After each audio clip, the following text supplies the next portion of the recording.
Shalom, selamat pagi dan salam sehat Bapak Ibu Saudara-saudari yang dikasihi Tuhan.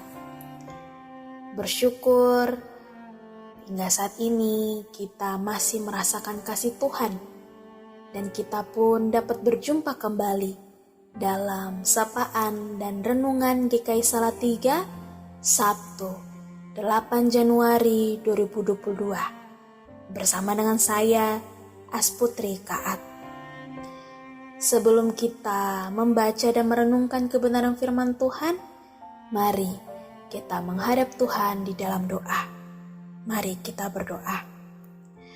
Bapa kami yang bertata dalam kerajaan surga, puji dan syukur kami hanturkan kehadirat-Mu, karena besar kuasa kasih-Mu yang menyertai kehidupan kami hingga saat ini. Pada saat ini ya Bapa, kami rindu untuk mengawali aktivitas kami dengan mendengarkan kebenaran firman-Mu. Kiranya Bapa menolong dan memberkati kami, sehingga kebenaran firman-Mu tidak hanya kami baca saja, tetapi kami juga lakukan dalam kehidupan kami hari lepas hari. Berfirmanlah bagi kami ya Bapa, karena kami siap untuk mendengarkannya. Di dalam anak-Mu Yesus Kristus kami berdoa serta mengucap syukur. Amin. Pembacaan firman Tuhan bagi kita saat ini terambil dari Injil Lukas, pasalnya yang ke-16, ayat pertama hingga ayat yang ke-13. Dan Yesus berkata kepada murid-muridnya, ada seorang kaya yang mempunyai seorang bendahara. Kepadanya disampaikan tuduhan bahwa bendahara itu menghamburkan miliknya. Lalu ia memanggil bendahara itu dan berkata kepadanya, apakah yang kudengar tentang engkau? Berilah pertanggungan jawab atas urusanmu, sebab engkau tidak boleh lagi bekerja sebagai bendahara. Kata bendahara itu di dalam hatinya, apakah yang harus aku perbuat? Tuanku memecat aku dari jabatanku sebagai bendahara. Mencangkul aku tidak dapat. Mengemis aku malu. Aku tidak tahu apa yang akan aku perbuat, supaya apabila aku dipecat dari jabatanku sebagai bendahara, ada orang yang akan menampung aku di rumah mereka. Lalu ia memanggil seorang demi seorang yang berhutang kepada tuannya. Katanya kepada yang pertama, berapakah hutangmu kepada tuanku? Jawab orang itu, 100 tempayan minyak. Lalu katanya kepada orang itu, inilah surat hutangmu. Duduklah dan buat surat hutang lain sekarang juga, 50 tempayan. Kemudian ia berkata kepada yang kedua, dan berapakah hutangmu? Jawab orang itu, 100 pikul gandum. Katanya kepada orang itu, inilah surat hutangmu. Buatlah surat hutang lain 80 pikul. Lalu tuan itu memuji bendahara yang tidak jujur itu, karena ia telah bertindak dengan cerdik. Sebab anak-anak dunia ini lebih cerdik terhadap sesamanya daripada anak-anak terang. Dan aku berkata kepadamu, ikatlah persahabatan dengan mempergunakan mamon yang tidak jujur, supaya jika mamon itu tidak dapat menolong lagi, kamu diterima di dalam kemah abadi. Barang siapa setia dalam perkara-perkara kecil, ia setia juga dalam perkara-perkara besar. Dan barang siapa tidak benar dalam perkara-perkara kecil, ia tidak benar juga dalam perkara-perkara besar. Jadi, jikalau kamu tidak setia dalam hal mamon yang tidak jujur, siapakah yang akan mempercayakan kepadamu harta yang sesungguhnya? Dan jikalau kamu tidak setia dalam harta orang lain, siapakah yang akan menyerahkan hartamu sendiri kepadamu? Seorang hamba tidak dapat mengabdi kepada dua tuan, karena jika demikian, ia akan membenci yang seorang dan mengasihi yang lain, atau ia akan setia kepada yang seorang dan tidak mengindahkan yang lain? Kamu tidak dapat mengabdi kepada Allah dan kepada Mamon. Tema yang menjadi perenungan kita hari ini adalah menjunjung tinggi laku hidup jujur.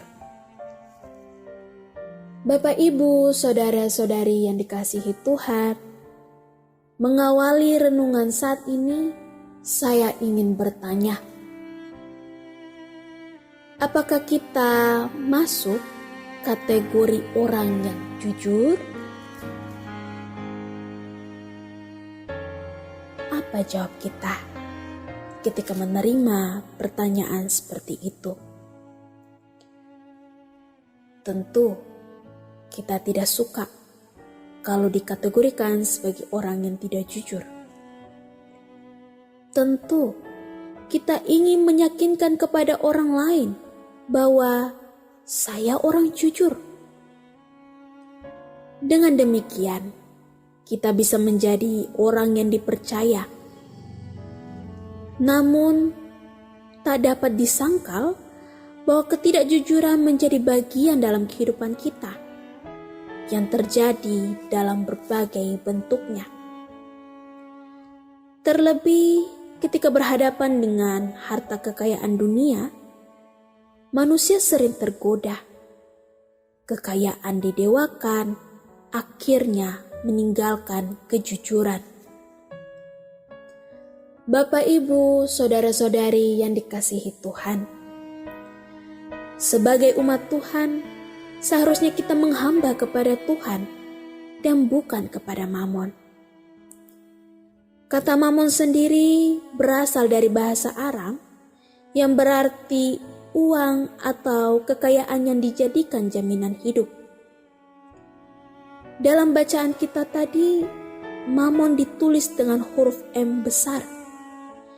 Karena uang atau kekayaan itu sudah dijadikan dewa, disembah dan dipuja. Mamon dapat diperoleh dengan cara-cara yang tidak jujur ataupun dengan cara-cara yang licik dan jahat. Seperti yang dilakukan oleh bendahara dalam perumpamaan yang ada dalam bacaan kita tadi. Oleh karena itu, di ayat 10-13, Yesus dengan tegas mengajarkan bahwa kita harus mengelola mamon dengan jujur dan setia.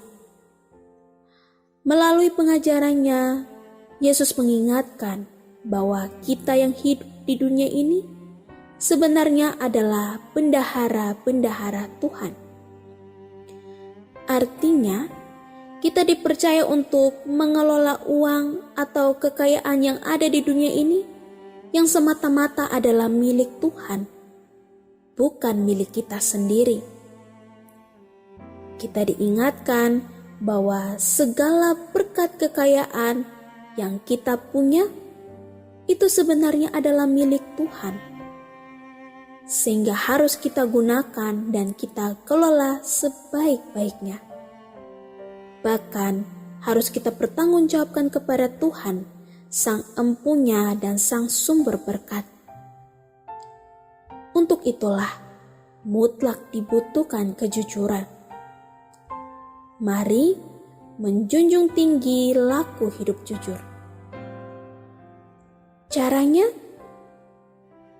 jangan memanipulasi atau mencuri berkat milik Tuhan itu semata-mata demi kepentingan atau kesenangan diri sendiri, apalagi sampai mengorbankan orang lain.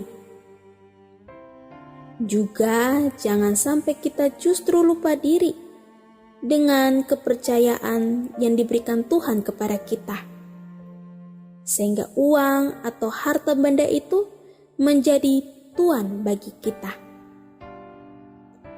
Ingat, kita bukan mengejar harta yang fana, tetapi harta yang sesungguhnya, yaitu keselamatan yang telah disediakan Allah bagi manusia sebagai harta milik untuk selama-lamanya. Tuhan menolong kita dengan firman-Nya. Amin. Mari kita menghadap Tuhan di dalam doa. Kita berdoa. Kembali lagi kami menghadap tatamu yang kudus ya Bapa, dengan penuh rasa syukur atas segala kebaikan dan kemurahan kasih-Mu yang kami rasakan hingga saat ini. Kami bersyukur padamu ya Bapa, bahwa hari ini kami diajarkan bagaimana kami harus hidup dalam menjunjung tinggi akan kejujuran. Biarlah Roh Kudus-Mu yang hidup senantiasa memampukan kami dan memberikan pengertian lebih jauh bagaimana kami harus hidup, bukan untuk mementingkan kehidupan duniawi kami, melainkan hidup dalam mengandalkan Engkau. Ya Bapa, sebentar lagi kami akan melanjutkan aktivitas kami. Kami serahkan semuanya ke dalam tangan pengasihan-Mu. Dan biarlah Engkau saja yang memberikan kami kekuatan, kesehatan, sukacita bagi kami, sehingga kami pun dapat menjalani kehidupan kami seturut kehendak dan rencana-Mu. Hanya di dalam nama anak-Mu Yesus Kristus kami berdoa serta mengucap syukur hanya kepada Bapa di surga. Amin.